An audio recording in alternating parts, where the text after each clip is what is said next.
The World Health Organization estimates that each year, approximately 1 million people die from suicide, which represents a global mortality rate of 16 people per 100,000, or 1 death every 40 seconds. It is predicted that by 2020, the rate of death will increase to 1 every 20 seconds.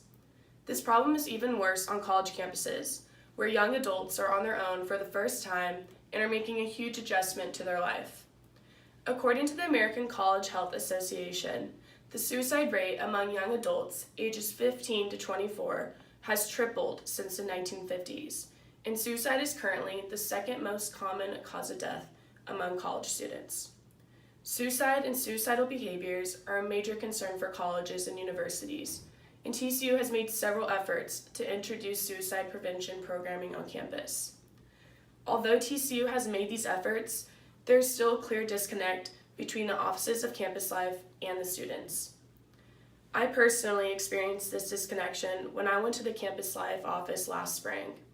This was a time in my life where I was going through something much bigger than I could handle, and I just needed somebody I could talk to. It was my first time meeting the therapist, and she almost immediately recommended going on medication without actually listening to what I had to say. It's hard enough to gain the courage to actually seek out help, and it's discouraging when they treat your issue as any other illness that can be cured with medication. The mental health culture at TCU desperately needs to change, and the administration would be smart to hire mental health professionals who understand the importance of listening rather than immediately diagnosing. I was lucky enough to figure out the core of my issues and have been able to handle it in a healthy way. But there are tons of people who desperately need help and don't have the courage to find it.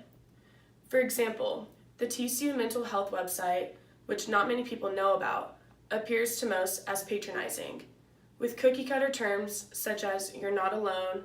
This is the same old mantra that everybody says and hears, and it's lost its effect over the years. In the TED Talk, Why We Choose Suicide, Mark Hennick talks about his personal experience with suicide and what he was thinking. In it, he talks about how people know they aren't alone, they just don't feel like they're worth anything to anyone.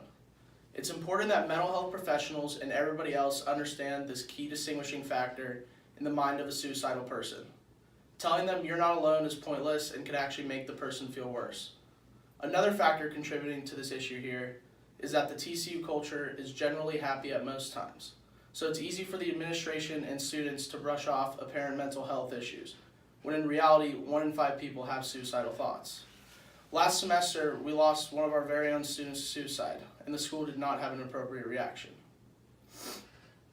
They held a candlelight vigil and sent emails about mental health for about a week, and then seemingly completely forgot about it. Although the administration failed to bring enough light to this situation, the students in the fraternity he is a part of made sure to honor his memory and are continuing to do so until this day. This isn't enough though, and something in the administration needs to fundamentally change. As students, we can only do so much.